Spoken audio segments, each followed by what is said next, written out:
Hello friends, आदाब प्यार भरा सबको। तो डियर फ्रेंड्स, आज हम पढ़ेंगे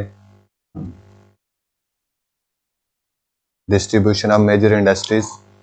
कल हमने ये चैप्टर देख लिया था पिछली क्लास में इंडस्ट्रीज के बारे में और क्लासिफिकेशन ऑफ इंडस्ट्रीज। आज हम डिस्कस करेंगे डिस्ट्रीब्यूशन ऑफ मेजर इंडस्ट्रीज के बारे में। और industries iron and steel industries में मेनली बात करेंगे और कॉटन एंड टेक्सटाइल इंडस्ट्रीज पे, क्योंकि सबसे बड़ी मेजर जो इंडस्ट्रीज हैं वो यही होती हैं, iron and steel industries and cotton and textile industries. तो सबसे पहले हम distribution of major industries topic देख लेते हैं। The world major industries are the iron and steel industries, the textile industries and the information technology industries।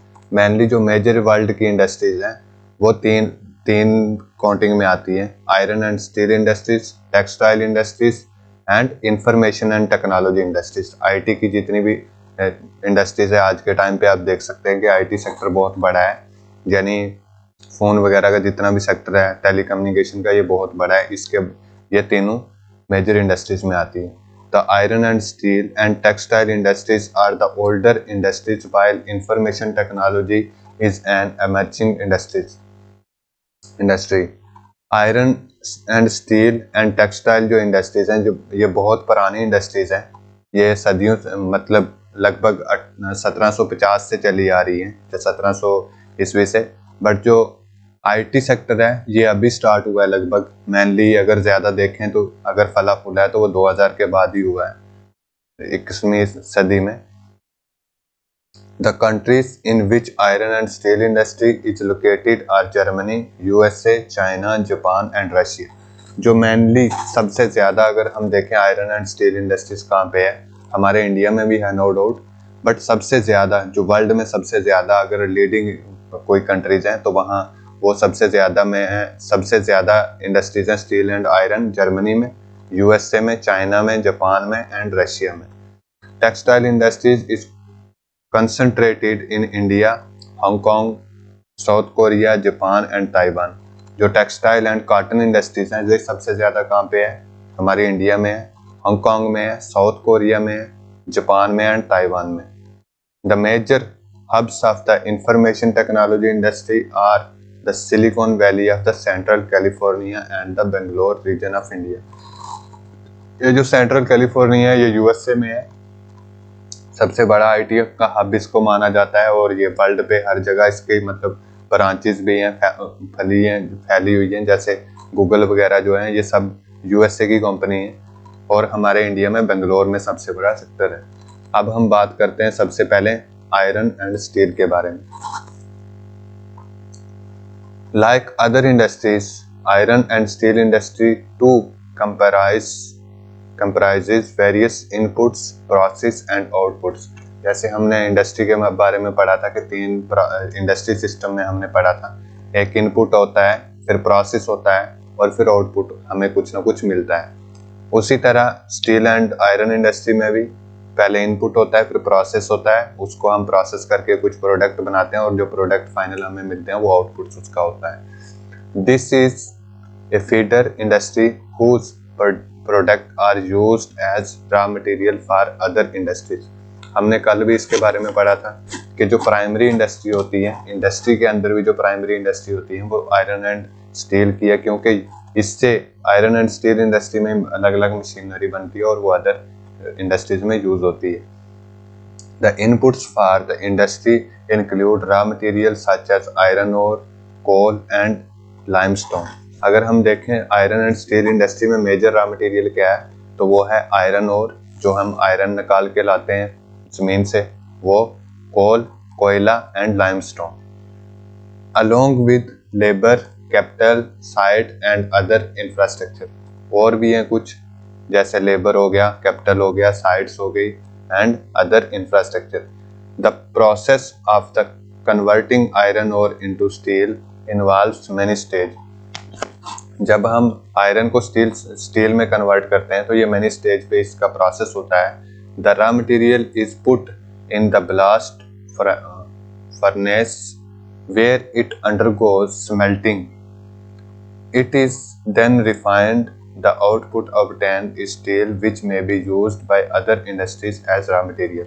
हम सबसे पहले क्या करते हैं, जो रॉ मटेरियल होता है हमारे पास आयरन ओर होती है, उसको हम ब्लास्ट फर्नेस में पुट करते हैं और वहाँ पे उसको स्मेल्टिंग करते हैं, यानी उसको हाई टेम्परेचर पे हम उसको मेल्ट करते हैं। मेल्ट करने के बाद उसको हम रिफाइन करते हैं और रिफाइन करके उसको साफ करके हमें क्लीन करके हमें क्या मिलता है, स्टील। ये आप देख सकते हैं। Steel is tough and it can easily be shaped, cut or made into wire.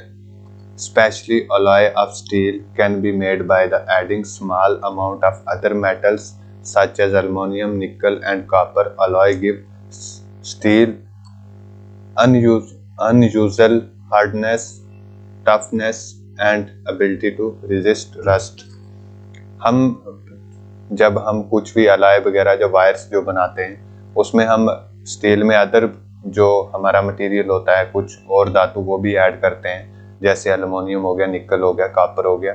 इससे एक तो जो जंग है वो नहीं लगता और दूसरा नंबर किसी किसी में वेट भी हल्का हो जाता है। अगर हम एल्युमिनियम डालते हैं तो इसकी हार्डनेस भी ज़्यादा हो जाती है। Steel is often called the backbone of the modern industry. जो स्टील है उसको हम बैकबोन बोलते हैं मॉडर्न इंडस्ट्री का। Almost everything we used is either made of iron or steel or has been made with tools and machinery of these metals. Ships, trains, trucks and autos are made largely of steel. Even the safety pins and the needles you use are made from steel. देखिए आज के time पे अगर हम backbone इसलिए कहा जाता है क्योंकि एवरीथिंग जितनी मेनली हमारी डेली लाइफ में यूज होने वाली चीज़ें हैं लगभग 70% जो चीज़ें हैं वो हमारी स्टील से बनी होंगी और आयरन एंड स्टील से। ये आपने देखी है एग्जांपल दी है सब कुछ, train, trucks, ships, automobiles etcetera. Oil wells are drilled with steel machinery. Steel pipeline transport oil. Mineral are mined with steel equipment. Farm machinery is mostly steel. Large building have the framework. हम building का कोई काम करना हो, construction work, उसमें भी हमें steel और आयरन की मशीन्स की ज़रूरत पड़ती है। अगर हम एग्रीकल्चर में देखें उसमें भी, मतलब एवरीथिंग में, एवरी सेक्टर में जो है वो हमारा स्टील की मशीनरी यूज होती है और equipments. Before 1800 AD iron and steel industry was located where raw material, power supply and available. अगर 1800 से पहले हम देखें तो वहाँ पे स्टील इंडस्ट्रीज मेनली मिलती थी जहाँ पे रॉ मटेरियल पास में हो, नज़दीक हो, पावर सप्लाई हो और वाटर अवेलेबिलिटी ईजिली हो। Later the ideal location of the industry was near coal field and close to canals and railways. बाद में क्या हुआ, जब जैसे ही टाइम बीता 1950 के बाद या इस टाइम पे जहाँ पे ज़्यादा रेलवे लाइंस थी और अदर इंडस्ट्री थी, कोल फील्ड पास में थी, वहाँ पे हमने ये industries iron and steel industries setup करना। Iron and steel industry began to be located on large area of flat land near seaports. This is because by this time steel works had become very large and iron ore had to be imported from overseas. बाद में हमने कुछ industry को जहाँ पे flat area था, plain area, वहाँ पे सेटअप करना स्टार्ट किया और समुंदर के पास में, ये देख रहे होंगे जैसे ये इस ऐसी लोकेशंस पे, क्योंकि हमें एक तो समुंदर से इंपोर्ट एक्सपोर्ट करना इजी हो जाता था और दूसरा नंबर हमें एक बड़ी अच्छी खासी बड़ी ज़्यादा लंबी चौड़ी ज़मीन चाहिए होती थी। In India iron and steel industry has developed taking advantage of raw material, cheap labour, transport and market. India में मेन क्या कारण थे कि इंडिया में जो steel and iron industry develop हुई, एक तो हमें रॉ मटेरियल यहाँ पे था, छोटा नागपुर प्लेट्यू में, छत्तीसगढ़, उड़ीसा वगैरह, झारखंड में पूरा आयरन मिलता है, अच्छे से कोयला मिलता है वहाँ पे, चीप लेबर मिल जाती है वहाँ पे, ट्रांसपोर्ट इजली अवेलेबल है वहाँ पे, रेलवेज वगैरह आराम से कनेक्टिविटी है, and all important steel producing centre such as Bhilai, Durgapur, Burnpur, Jamshedpur, Rourkela, Bokaro are the situated in a region that spread over the 4 states West Bengal, Jharkhand, Odisha and Chhattisgarh.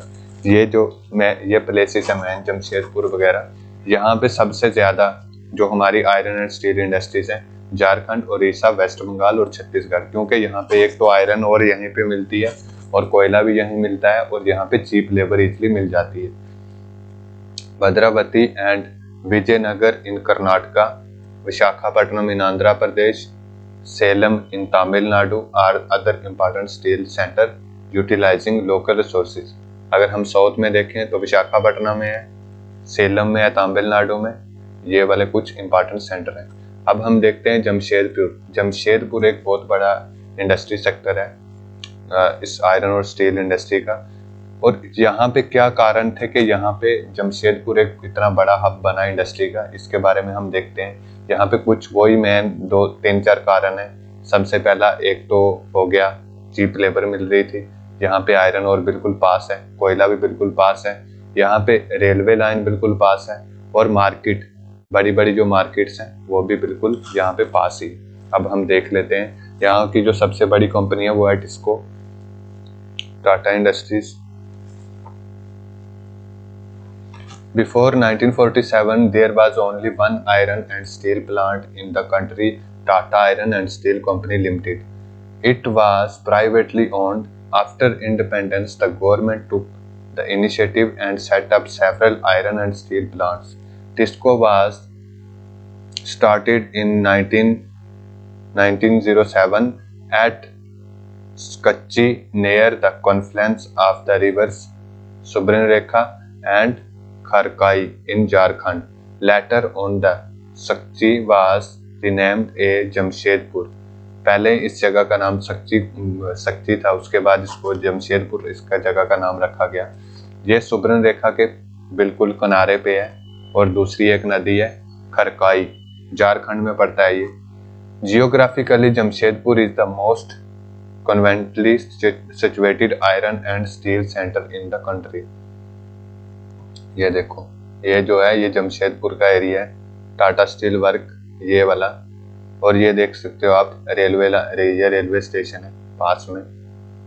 ये सब ये नदी जा रही है, ये पास से होती हुई नदी भी मिल रही है, फ्लैट एरिया भी मिल रहा है, यहाँ से कनेक्टिविटी भी मिल रही है और पास में अभी इसको क्या मिलेगी, एक ये मेजर रोड्स हैं बीच में से जा रही हैं, अब इसको मिलेगी पास में एक सिटी जहाँ पे ये बेकरी करेगी। सक्ची was chosen to set up a steel plant for several reasons.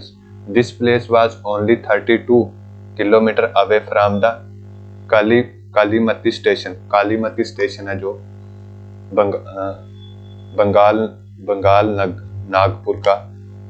Nagpur railway line का जो कालीमती स्टेशन है वो सिर्फ 32 किलोमीटर यहाँ से दूर है। It was close to iron ore के बिल्कुल पास है, कोल के भी बिल्कुल पास है, मैग्नीज डिपॉजिट के भी पास है, as well as to Kolkata, जो कोलकाता की सबसे बड़ी मार्केट है। कोलकाता एक वेस्ट बंगाल की कैपिटल है, एक बहुत बड़ी मार्केट है, उसके बिल्कुल पास में है। Which provide a large market TISCO, जो कि कोलकाता एक बड़ी मार्केट प्रोवाइड करता है टिस्को को उसकी बेकरी के लिए, सेलिंग के लिए। गेट्स कोल फ्रॉम जारिया जारिया कोल्ड फील्ड है, यहाँ पे सबसे बड़ी बहुत बढ़िया कोयला मिलता है यहाँ पे। एंड आयरन और limestone, dolomite and manganese from Odisha और छत्तीसगढ़ से ये अलग अलग धातु मिलते हैं इसको, manganese, dolomite etcetera. The Kharkai and Subarnarekha rivers ensured sufficient water supply. Government initiative provide adequate capital for its later development।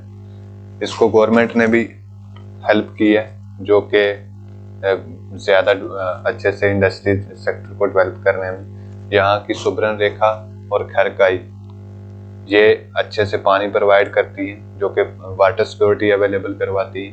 In Jamshedpur several other industrial plants were set up after TISCO. They produced chemical, locomotive parts agriculture equipments, machines, tin plates, cable and wire, ये सब industries TISCO के side में setup हुई है जमशेदपुर में टिक्सो के बाद, क्योंकि यहाँ भी एक इंडस्ट्री हब बन गया उसके बाद।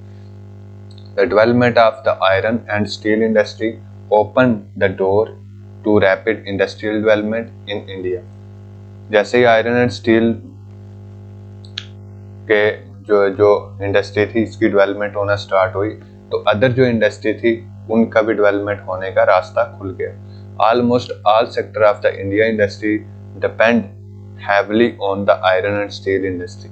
जितनी भी इंडस्ट्रीज है इंडिया की मैक्सिमम 90 या 95% वो डिपेंड करती है इंडिया की स्टील एंड आयरन इंडस्ट्री पे, क्योंकि वहीं से इनको एक मशीनरी मिलेगी जो ये अपनी इंडस्ट्रीज में यूज करेंगे। The India iron and steel industry consist of large integrated steel plants as well as mini steel mills. यहाँ पे बहुत बड़े भी और छोटे भी स्टील मिल्स हैं। अब हम देखते हैं पिट्सबर्ग ये यूनाइटेड स्टेट में है अमेरिका में। ये एक बहुत बड़ा इंडस्ट्रियल सेक्टर है, इंडस्ट्रियल हब है स्टील एंड आयरन का। यहाँ पे क्यों हुआ, हमने जमशेदपुर में देख लिया कि जितनी चीज़ें चाहिए होती हैं कि इंडस्ट्री को इजली सेटअप के लिए वो सब मिल रही थी। अब पिट्सबर्ग में देखते हैं, the steel industry at Pittsburgh enjoy location advantage. यहाँ पे सबसे बड़ा जो एडवांटेज था वो था लोकेशन का, क्योंकि यहाँ की लोकेशन बहुत सही है। यहाँ पे कोयला वगैरह और आयरन दूर से आता है, बट वो सारा समुंदर के रास्ते आता है, तो उनको उतना ज़्यादा खर्चा पड़ता नहीं है, आराम से तो पानी के रास्ते से आता है। बाकी यहाँ की ज़मीन भी फ्लैट है, क्लाइमेट भी अच्छा है, इसके बारे में हम पढ़ते हैं। Some of the raw materials such as coal available locally, while the iron ore come from the iron mines at Minnesota about 15 kilometre from Pittsburgh। जो आयरन ओर है वो दूर से आती है, कोयला यहाँ लोकली मिल जाता है, बट जो आयरन ओर है ये पानी के थ्रू आती है। वर्ल्ड रूट शिपिंग और चीपली, ये मतलब सस्ती पड़ती है, लेक्स और समुद्र के थ्रू ही होते हुए ये आती है। Today very few of the large steel mills are in Pittsburgh itself. आज के टाइम पे बहुत बड़ी अगर इंडस्ट्रियल सेक्टर हम देखे जाएं तो वो पिट्सबर्ग में बन चुका है। They are located in the valley of the Monongahela and Allegheny rivers above Pittsburgh and along the Ohio river below it.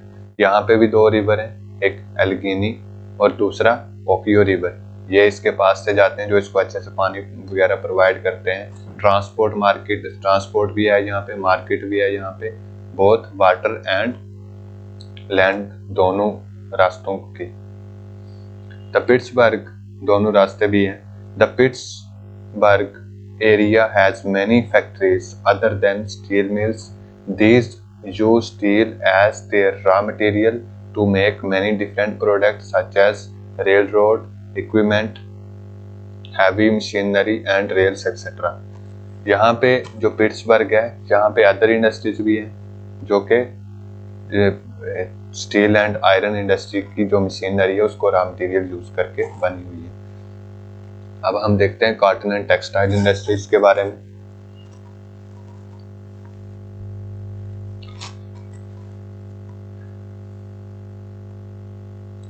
Waving cloth from yarn is an ancient art. Cotton, wool, silk, jute, flax. अब cotton का मैं आपको थोड़ा सा बता देता हूँ। Cotton industry के बारे में मेन क्या होता है, कॉटन इंडस्ट्री में मैक्सिमम ज़्यादातर क्या बनता है, कपड़ा बनेगा, चादरें वगैरह बनेंगी, गद्दे वगैरह, यही जो मतलब कपड़े का सामान होता है वो बनता है। जो पहले का सिस्टम था, पहले जो कपड़े वगैरह बनते थे वो सब कंबल वगैरह वो बनते थे हाथ से यार्न से बनाए जाते थे। बट अभी का जो टाइम है, अब इंडस्ट्री में सब कुछ ट्रांसफर हो गया है, तो अब हम कॉटन इंडस्ट्री पे डिपेंड है। कॉटन इंडस्ट्री में मेनली जो कॉटन इंडस्ट्री का रॉ मटेरियल होता है, फाइबर्स हो सकता है, सिल्क हो सकता है, जूट, वूल, कॉटन, ये सब हम उसमें रॉ मटेरियल यूज करते हैं। The cotton textile industry is one of the oldest industries in the world. ये एक बहुत पुरानी इंडस्ट्री सेक्टर है वर्ल्ड का। Till the industrial revolution in the 18th century cotton cloth was made using hand spinning technique, wheel and looms. अगर हम देखें 18th century से पहले तो कपड़े तो बनाए जाते थे तब भी, लेकिन तब हाथ से बनाए जाते थे व्हील्स पे। और उसके बाद जब ब्रिटेन में इंडस्ट्रियल रिवॉल्यूशन आता है, फिर उसके बाद ब्रिटेन, रशिया और यूरोप में क्या होता है कि कॉटन इंडस्ट्री सेटअप होती है आयरन एंड स्टील इंडस्ट्रीज के साथ साथ, और फिर जो कपड़ा है वो बनता है इंडस्ट्रीज में। India has the glorious tradition of producing the excellent quality cotton textile before the British rule. Indian hand spun and hand woven cloth already had wide market. India भी एक अच्छा तगड़ा खासी, आप हमने देखा था कि कॉटन एंड टेक्सटाइल इंडस्ट्री में इंडिया एक, कॉटन एंड टेक्सटाइल इंडस्ट्री का इंडिया एक हब है। तो अच्छी क्वालिटी के यहाँ पे कपड़े हम प्रोड्यूस करते हैं। ये आप देख सकते हैं कॉटन इंडस्ट्री के जो एरियाज हैं, ये इंडिया में, ये अफ्रीका में, नॉर्थ अमेरिका और साउथ अमेरिका वगैरह और अदर एशिया।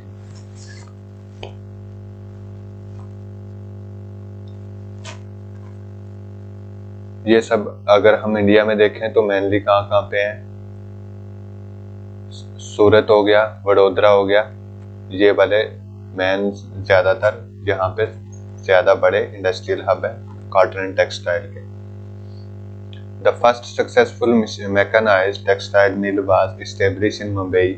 मुंबई में सबसे पहले 1854 में हमारी जो कॉटन एंड टेक्सटाइल इंडस्ट्री लगी थी। The warm most climate and port of importing machinery availability. यहाँ पे लगने के क्या कारण थे मैन, यहाँ का एक तो क्लाइमेट बहुत अच्छा था, दूसरा नंबर यहाँ पे जो मशीनरी इंपोर्ट करते थे हम वो बाया सी ओशियन रूट हम इजली वहाँ से हम मंगा सकते थे। स्किल लेबर मिल जाती थी यहाँ पे इजली, इसलिए यहाँ पे इंडस्ट्री सेटअप हुई स्टार्टिंग में। Initially this industry flourished in the state of Maharashtra and Gujarat because the favourable humid climate. उसके बाद अहमदाबाद में ये इंडस्ट्रीज बहुत बड़ी फ्लोरिश करती है क्योंकि यहाँ का भी क्लाइमेट अच्छा था, इजली रॉ मटेरियल मिल जाता था कॉटन वगैरह, और लेबर जो है वो स्किल लेबर मिल जाती थी। फिर उसके बाद कोयम्बटूर में हुआ, कानपुर में, चेन्नई में, अहमदाबाद, मुंबई हम देख चुके हैं, कोलकाता, लुधियाना में, Puducherry and Panipat some other the important centres. Ahmedabad में अगर हम देखें तो अहमदाबाद भी एक industry, cotton and textile industry का हब है, हम अभी पढ़ चुके हैं। अगर अभी के टाइम देखें तो सबसे बड़ा हब यही है अहमदाबाद में। ये फर्स्ट मिल यहाँ पे स्टेब्लिश हुई थी 1859 में। उसके बाद सेकंड लार्जेस्ट टेक्सटाइल सिटी वो बन जाती है ये अहमदाबाद मुंबई के बाद, और इसको मैनचेस्टर ऑफ इंडिया भी कहा जाता है। यहाँ पे एक तो फेवरेबल लोकेशन थी सबसे अच्छी अहमदाबाद में, क्योंकि कॉटन वगैरह जो भी रॉ मटेरियल था वो इजिली यहाँ मिल जाता था। उसके बाद यहाँ का फ्लैट एरिया था, मतलब अच्छे से प्लान एरिया था, यहाँ में स्किल लेबर भी मिल जाती थी आराम से। उसके बाद कनेक्टिविटी अच्छी थी, यहाँ से नदी भी पास से जाती है साबरमती, जो पानी मिल जाता, इंडस्ट्रीज को पानी रिक्वायरमेंट थी पानी की वो मिल गया।